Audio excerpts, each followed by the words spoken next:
مش هقولكوا دي احلى كيك هتعملوها، هسيبكوا تجربوها ومستنية رأيكم وتطبيقاتكم. كيك السينامون بطريقتي ومتأكدة هتعتمدوها على طول. اول حاجة لوصفتنا النهاردة، لطبقة الكيك الاولى 3 بيضات اكيد عليهم فانيليا، وعليهم كوباية الا ربع سكر، وهنضربهم كويس بالمضرب. بعد كده هضيف عليهم نص كوباية زيت مع سمنة، نص كوباية لبن، وهرجع اضربهم تاني. وهنا محضرة كوبايتين دقيق عليهم رشة ملح واكيد بيكنج باودر، هخلطهم كويس مع بعض، وبعد كده هنضيفهم على خليط السوائل وهقلبهم بالمضرب كويس جدا بمضرب اليدوي لحد ما نوصل للقوام اللي انتوا شايفينه ده.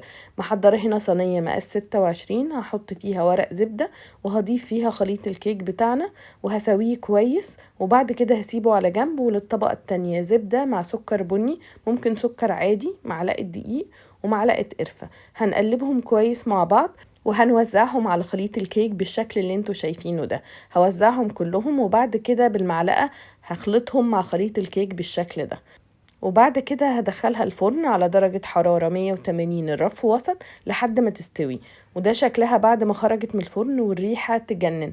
هسيبها تبرد خالص، واخر طبقة هنعملها معايا جبنة كريمي مع الزبدة، واحط عليهم سكر بودرة وهضربهم كويس بالمضرب لحد ما اوصل للقوام ده، وهضيفه على خليط الكيك وتتقدم. جربوها هتحبوها.